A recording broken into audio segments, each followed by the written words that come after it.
I am starting to record and go ahead with the interview. Okay. And Okay. Richard, you have 1 hour, Richard? Okay. I have yes, 1 hour, no problem. Okay, okay. In the meantime, if you're hungry, you need to book lunch or brunch. It's okay. No problem. No Okay, problem. okay. Good, good, good. So as per what I sent you in the email, okay, there are many Yeah. young wine learner, okay, in Malaysia, such as Charlene, that would like to learn about wine. But not everyone is as lucky as Charlene that can, pay a fee to learn from WSET from London, But some people they couldn't afford or they cannot access, okay, WSET, so they can't learn. So the objective of this interview, I am doing content development for a wine training in the future to train young wine waiter and also new wine drinker. Okay. Okay. When this one is complete, I will send you something to see. But today we're focusing on I do not know Cote du Rhone, Lirac or tavel. Okay. So because this is what you are good at. Okay. This is what Maby is good at. Okay. Okay. Good. So and when I study wine, when I was younger, when I studied wine, my professor say, if you want to know the quality of the wine, you need to know the grape variety, you need to know the weather, you need to know about the soil, you need to know about the viticulture, and also how to make wine vinification. If you remember this photo you sent to me, this is your terroir.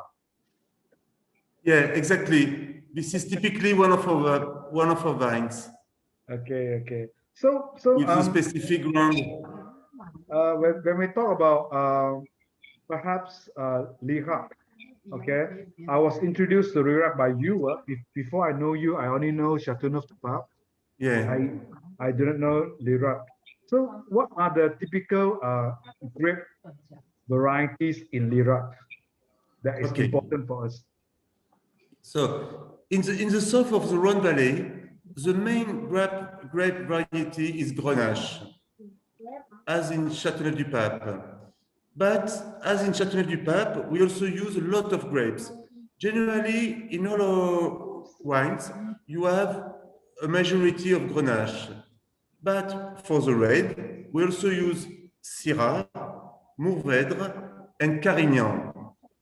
For the white, we also use Grenache white because Grenache exists in red, white, and rosé. You have these three varieties of Grenache. So for the white, we also use Grenache, but white Grenache, and Clairette, Viognier, Picpoul. We can also use Bourboulenc. I'm sure I am forgetting some grapes. There are so many. And for the rosé, we mainly use Grenache, as always, and Cinsault. We can also use a little bit of Mourvèdre, Syrah, and white grapes, as Bourboulenc, Clairette, Picpoul, and these are the main grapes we use. But typically, the grapes which fits the best with our soils and our climate is the Grenache. I see. That's why we also produce a wine, a Lirac, whose name is Belcanto, that you know, which is 100% Grenache. Yeah, one of my top favorite. Yeah. I can't live without it. It goes very well with a few Malaysian dishes, which later I will share with you. Good, good. So that now we know all the grapes. Um, when I was a wine student at Cote du Rhone, okay, we will learn that in tavel, to make a rosé in tavel, we can mix the red and the white grapes together. Okay, Yeah. so we vinify the red wine and we vinify the white wine. We blend them. Okay, are you still doing that in tavel a lot? No, in fact, we can use red and white grapes, but generally we mix them during the vinifying process. And we don't vinify a red wine and a white wine, but we mix at the end.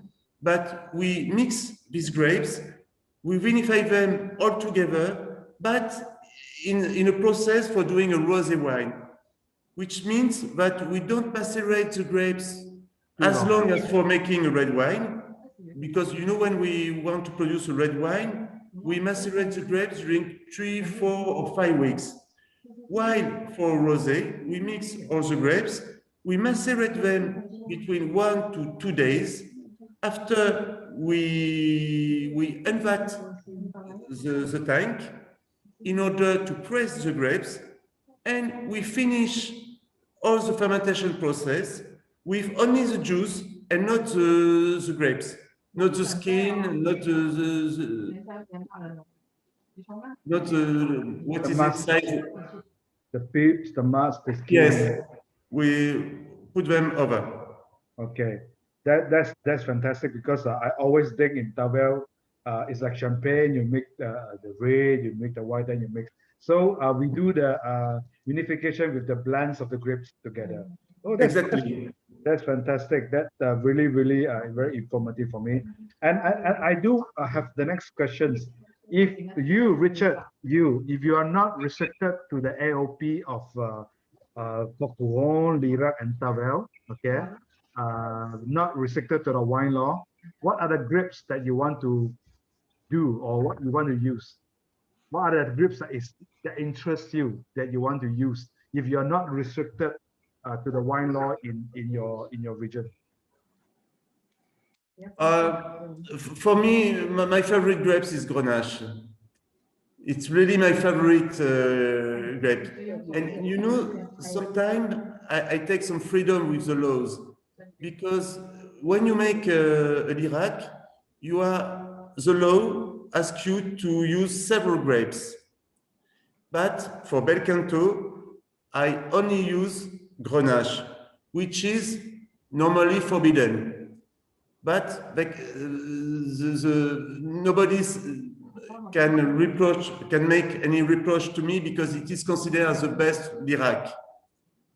So, but this is a grape I really like. You know, Bel Canto wine. Grenache, when it is made as for doing Bel Canto, is a little bit as Pinot. It's very interesting. It's for me, it's the best grape. But if you want to produce a 100% Grenache wine, it's very hard because the grapes have to be absolutely perfect because you cannot hide some defect with other grapes. For example, if you lack of tannins with your Grenache, you cannot find tannins. You cannot add tannins with Syrah or Mourvèdre. So if you want to produce a 100 Grenache wine, you have to find everything in the Grenache, which is not always simple. Yeah. But I also. Yeah, go ahead. Sorry. I would enjoy to produce all my wines with 100% Grenache, including the white wine. It will be wonderful, but it's difficult. Okay. In fact, this is not the first time I listen to this statement. I speak to a friend who, of course, Bordelais. They use Merlot in Pomerol or in Bordeaux. I always heard this statement: if you use 100% Merlot in Bordeaux, either you are crazy or you are very good. Yeah. Or you are very good. So I think this is the same thing for you to use 100% Grenache with your wine. But can you give me 3 points? Okay, what is considered perfect, the Grenache, for you to choose to make it into Bel Canto? What is the 3 most important thing that you can use this Grenache for Bel Canto? So Grenache has a lot of qualities. You have first with Grenache, you generally have a lot of fruit. It's very fruity. For the red Grenache, you can find a lot of aromas of red and black fruit, also spices aromas, just when it is young. When it evolves, you have another family of aromas. But Grenache first is very aromatic. In Grenache, you also have a lot of roundness. The tannins of Grenache are generally very soft, and as Grenache can produce a lot of alcohol, it can give you a lot of roundness in the mouth. The wine is very soft in the mouth. And the third thing, which is very interesting with Grenache, is that when it is really well done, you can have a very nice balance in Grenache. You have the alcohol, you can have tannins, but when you work the way we work in our vines, we can also have freshness. So this is a perfect balance between the nose, the tannins, and the freshness. Okay. That's what we try to do with Bel Canto, for example. So for you to have the Grenache be perfect, it has to have the right aromatic. It has to have the softness of the tannin. Okay, and you must have just enough alcohol, not too much, and have freshness to support. Yes, yes. The most difficult thing with Grenache is to have enough freshness and also to have enough tannins. But when you manage to do it, for me, it's the perfect wine. Okay. So in Bel Canto, the reason you can get the Grenache that has more flavor and enough tannin is because you are on one of the driest terroir in France. Is that correct? Exactly, exactly. Yes, it's really one of the driest terroir in France. Okay. That helps to concentrate the tannin when it's during the ripening season. Yes, exactly. And in order to have enough tannins with Grenache, this is the only grape that we vinify with the, I don't know the Big wet. yes, but we also keep the stock. The stock, yeah. Yes, we don't distill the grape. We keep the whole skin of the bunch. grape. Yes. Vinify with bunch. Yes, we vinify the entire bunch in order to get more tannins. But if we want to vinify the entire bunch, we have to wait for the perfect maturity of the grapes and also of the bunch. Otherwise, it would give tannins, but hard tannins. Green So tannin. we harvest the grapes when they are very mature, and when the bunch is really mature, the bunch has to be brown, not green at all, you know? Yeah. And in this situation, it gives very interesting tannins to the wines, and it also brings freshness. All right. That's very interesting information. Well, now we would like to cover about the weather and climate of your terroir. Do we consider Lirac Mediterranean? Yes. Okay. Yes. So It's we okay. have always warm. We have always have a bit of drought. We only got rain at the end of the during winter, like now, or just in November, December. So this is what Mediterranean. So being Mediterranean is suitable to plant grapes that is later ripening. Is that correct, or what is the Mediterranean climate have to do for the quality of the wine in Domain Maby? Okay, so the typicity of our Mediterranean terroir is that it is really hot and dry. And in the south of the Rhone Valley, it is also very windy. So as the weather is warm, the grapes get mature very easily and very early in the season. And as the weather is dry and windy, we don't have humidity in the vines, so we don't have illnesses. It's very rare, but we have mildew or I don't remember the name. We don't have a lot of illnesses. That's why for us it's rather easy to work in an organic way I see. because the grapes are very sane. I see. I see. Now I understand. Meaning, it's not easy to get any disease to the grapes because the atmosphere is always dry, so it will have a lot of mildew or rots or botrytis to the grapes. Yeah. Yes, you know, generally, the thing which generate diseases in the vines is the humidity, because the humidity allows the propagation of mildew, black rot, or other illnesses. But in our region, it's very rare to have these illnesses. We have had them in 2008, 2018, but you see it's 1 year on 10. So this climate is very sane for grapes I growing. see.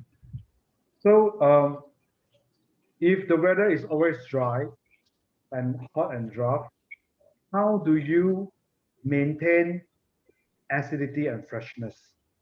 Just now you share with us you maybe you do fermentation with the branch for the Grenache, but what happened to the rest of the grapes like your white wines, your rosé? How do you give freshness? Because when I drink your white wines and even your rosé, there is good acidity and freshness into it. How do you do that? So there is one thing which is very natural, is that, as you can see on the picture behind you, our soils are covered by river pebbles, which are very dry. But under a depth of 1 to 4 meters of river pebbles, you have clay. And the clay retains the water that we receive generally during the autumn and the spring. So these soils can seem to be very dry, but they are not so dry, because some meters under the level of the soil, you have humidity. And what we have to do is, in our way of cultivating the vines, we have to help the vines to have long roots in order to reach this humidity. So we have different way of helping the vines to develop these roots, and it's really important for us. Okay. All right. So actually, we covered the soil and topography about talking about the pebble and also the clay. So the pebbles is always retain the heat, and now you tell us that is the clay to preserve the water and give freshness to our wines. Okay. Yeah. So how do you train your wine so that they have a long roots? So first of all, I don't want to irrigate our vines, because if you irrigate them, you favorize the development of roots, but at the level of the soil. And the roots don't take the habit of going more deeply to find the water. So I don't want to irrigate.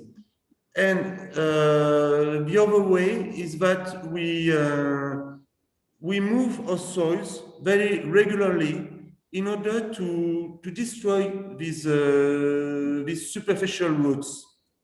We prefer that the vine focus on on the main roots, which are very very deep. See, so you train them by no irrigation, and also always plow your soil so that you destroy the small roots or superficial root, allow the main roots to develop further. Okay. Exactly. So this is one of the viticulture practice that you do, okay, to maintain qualities. So with the weather so dry in Lirac, okay, what else? What are others vineyard management techniques that you use to maintain, okay, the quality of the grapes, beside water control, beside root system control, perhaps anything to do with, do you do green harvest, or I do not know, what are the other techniques that you use? Yes. Yeah. So we have to control the yield of the vines. You know, in certain regions in France, you can produce 100 hectoliters per hectare.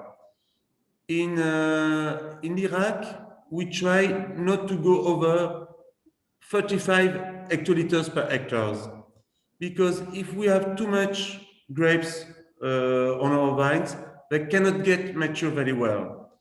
So we prune the vines very shortly, and we do regularly green harvest almost every year. Okay. You know, the green harvesting is really a challenge for us, because Grenache has a defect, is that it is very sensible to coulure, which means that the flower of the Grenache vines is very fragile. So if during the flowering period the weather is not warm enough, the flower can die and you have no grapes. So generally when we prune in order to have more grapes than we need. And if the flowering process is good, we can make green harvest. But when the flowering process is not good, but we lose a lot of flowers and that we lose a lot of grapes, we don't have to do green harvest. I see. Okay, So now I understood. yeah, so it's a dilemma for us, because while pruning we have to leave more grapes than the vines is able to mature, to get mature. But if there is no problem during the flowering process, we have to eliminate them. But some years, like in 2017, when we have had a lot of coulure, we have been happy to leave more grapes than we needed. I see. I see. So this winemaking, I mean this vineyard management techniques, it depends on what happened on that year. So you will rather prune to get more flowers. So when they are all healthy, you can green harvest the flowers so that the best survive and they make into best grapes. Rather than you don't have enough flower and then it has coolio, then you lost all the grapes, lost all the flowers and there's no grapes. Okay. Yes, you explain the things better than I, Chris. No, it's good. I'm learning a lot today from you. Okay, that is seriously very, very interesting. Okay, and now if everything is okay, we have a perfect winter, we have perfect spring, perfect summer. Then there comes springs. Okay, what happens in the vineyards? I mean, in the cellar. Okay, what are the winemaking techniques, or what are the typical vinification techniques that you use for your Grenache? To why is it so good? The rest is all God. Thank you, weather, everything is all God. Okay, but what do you do to make Belcanto so good, Richard? Okay, so before talking about the vinification, there is one thing which is certainly the most important decision I have to take every year, is to harvest at the best moment. So before the harvesting, during the harvesting period, we go every day in the vines in order to taste all the grapes in every parcel, in order to decide to know the best moment for harvesting each parcel. And this is really important, to harvesting at the best moment, That is to say, when the phenological maturity of the grapes is reached, but we don't have to go over this phenological maturity. Otherwise, the wine will be over mature, which is not good because you lose the balance. So this is the most important thing for me. And when we decide to harvest, we only harvest by hand and the morning in order to preserve the freshness of the grapes and in order to freshness the fruity aromas. If you harvest when the temperatures are too high, the juice and the grapes can get oxidized very quickly. Right.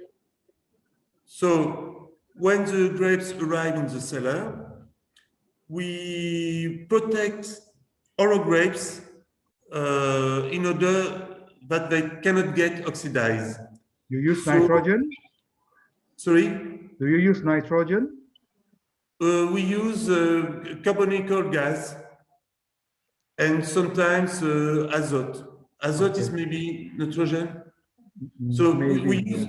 we use gas in order to protect the grapes. The other possibility would be to use sulfates, but I don't like sulfates. Personally, I am allergical to sulfates. And if you work in an organic way, you cannot use too much sulfates. Okay. So I prefer to use this gas in order to protect the grapes. When the grapes are in the tank, you know, we work in a very natural way. I cannot tell you that I do something very special. What I can tell you is that we are very patient. We do very slow fermentation in order to protect the aromas of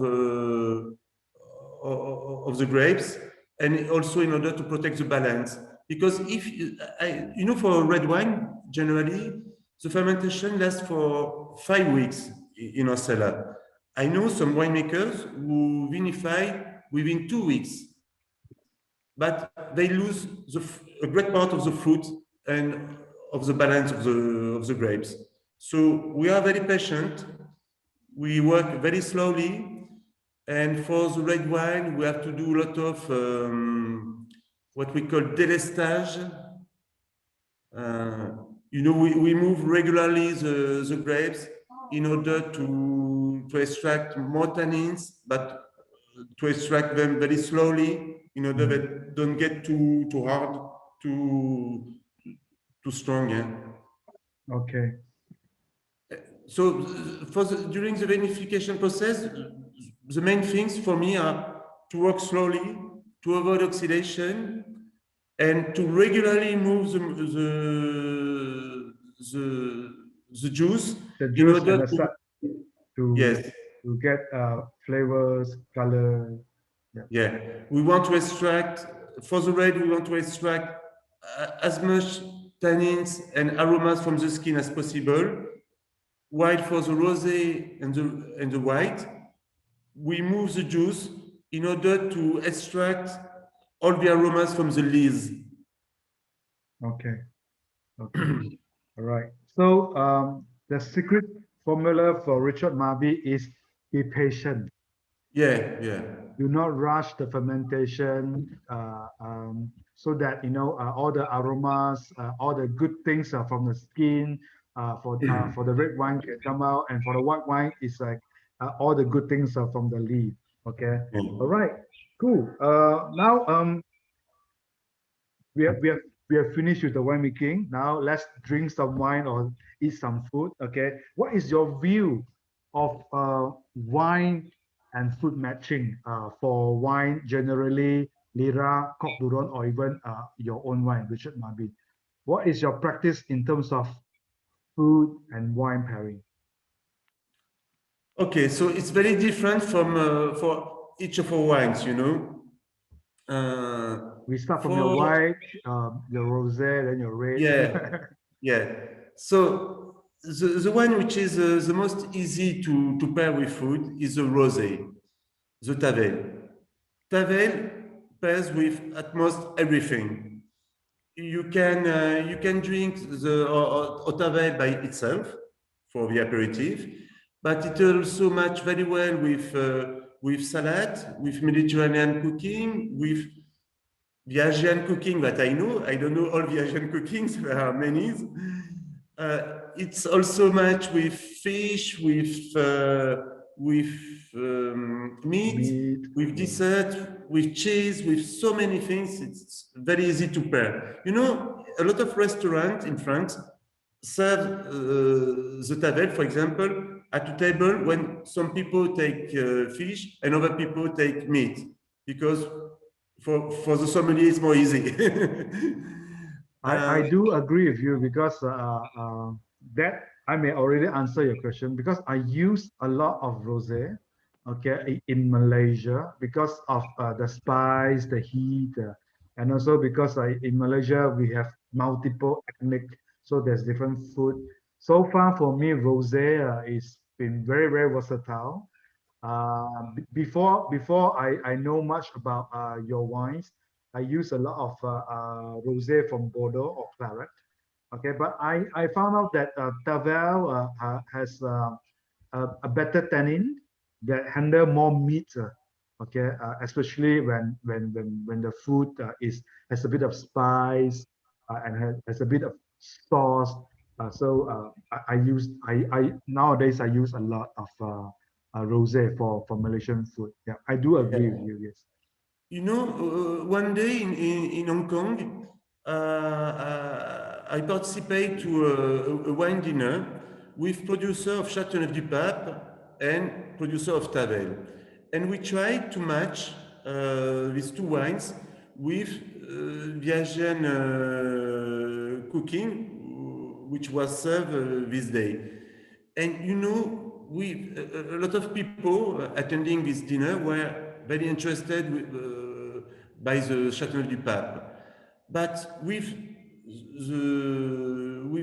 the cooking we had this day, it was awful because the cooking, all the meals were very spicy.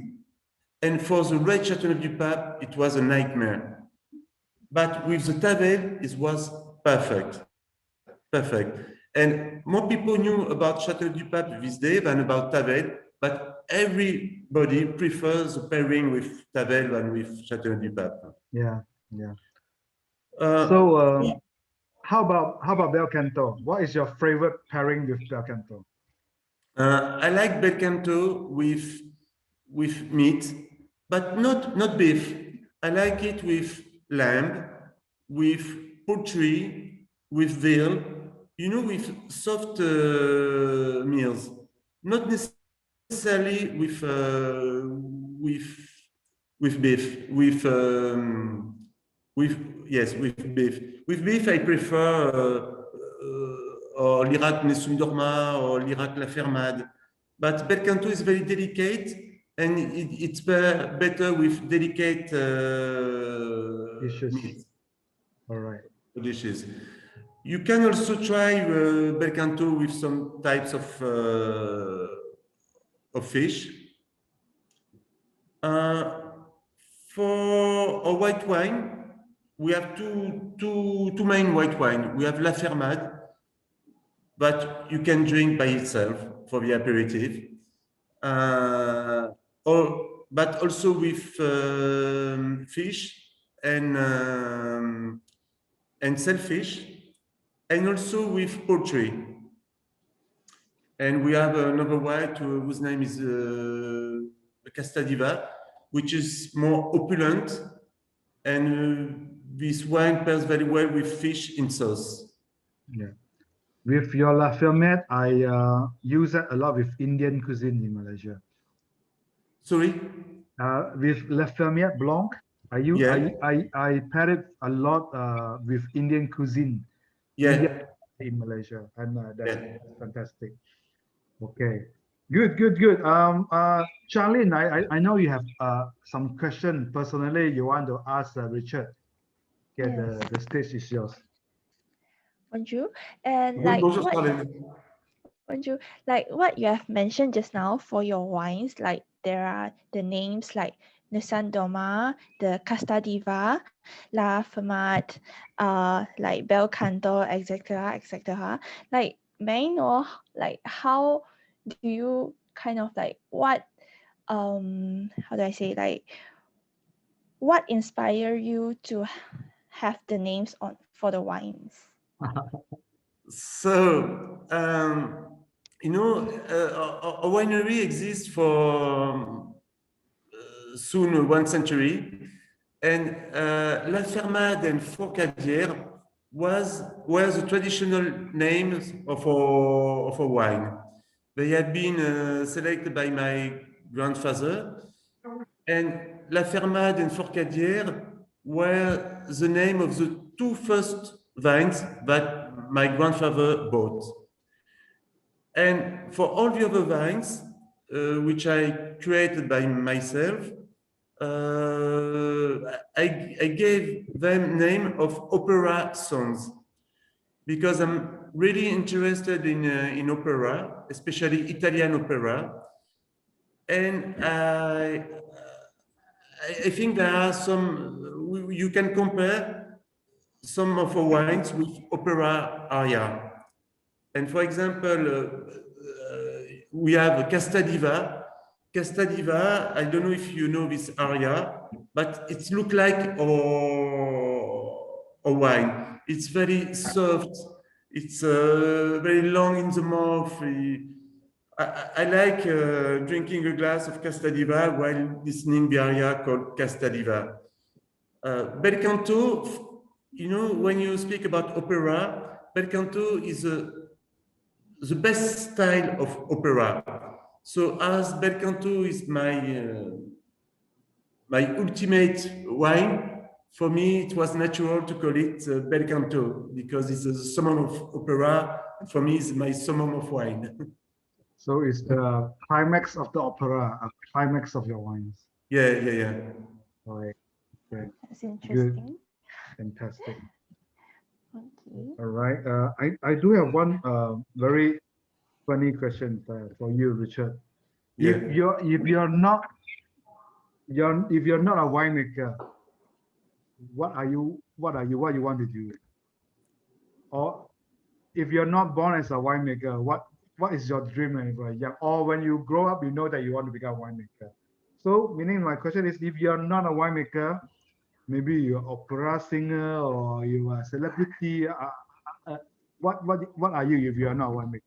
You know, before being a winemaker, I used to be a stock exchange broker.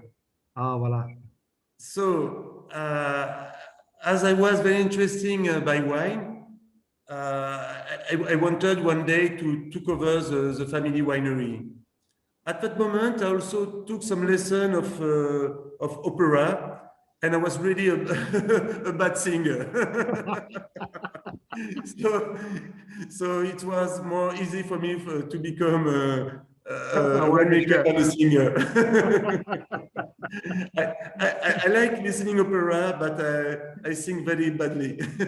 Okay, that's fantastic. That's fantastic. So winemaker was my choice. You know, when I was younger, I really enjoyed to be a broker. It was wonderful, very exciting.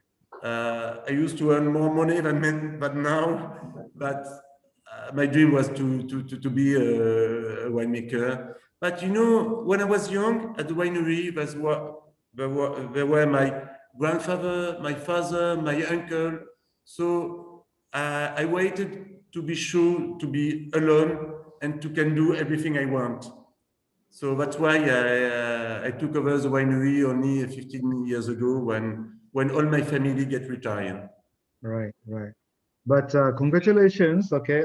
I do not have the chance to drink Domain Maby wines before your hand, but I must say, so far, well done. It's congratulations, I should say. You have made Thank very, you. very good wines. Okay, and again, when COVID-19 is over, either I come to see you. If not, if there are chance, please come to see us in Asia.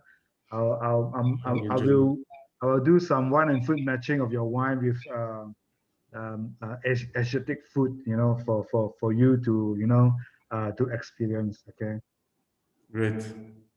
all right. I hope we can travel all of us very soon.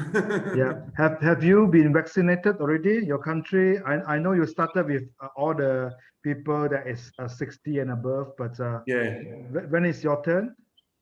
Is I it think I popular? will have, maybe I will have to, I will have the opportunity to get vaccinated in April or May, but not before. Hello. Maybe April. Okay. I'm still too young to be vaccinated. All right. All right. Okay. For Charlene, you, do you have any questions that you want to ask Richard? no, I'm really happy to see all the work you do about wine, about all the effort you do for presenting the wine to your customers, to speak about wine pairing with food. It's wonderful. You make a wonderful job. I'm Okay. lucky to have the opportunity to work with you. And I would really enjoy to visit you, to make maybe some wine dinner with you. Yeah. We are I'm looking sure. forward when we can start travel again so that this can happen. Yeah. Is the situation okay in Malaysia actually? We have some quite stupid government. I know I'm recording. I'm not supposed to do this, but the figure has down.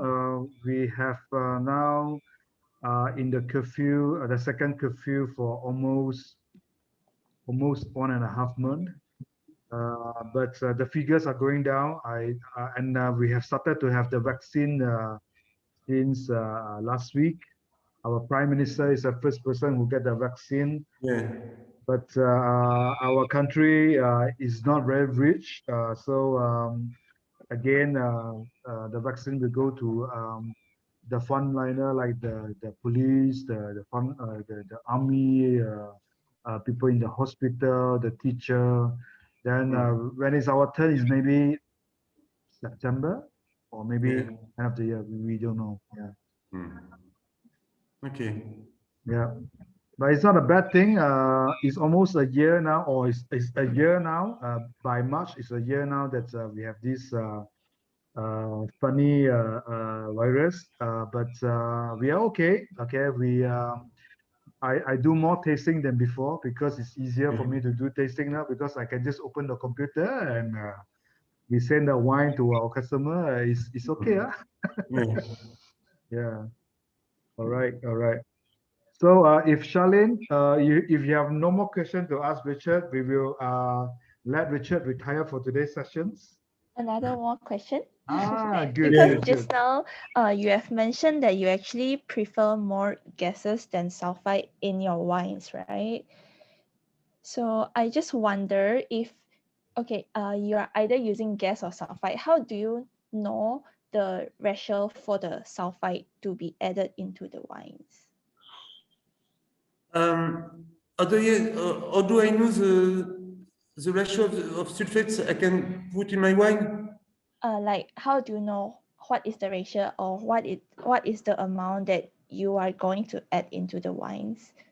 So in fact, we don't use sulfates during the harvesting and the vinification process.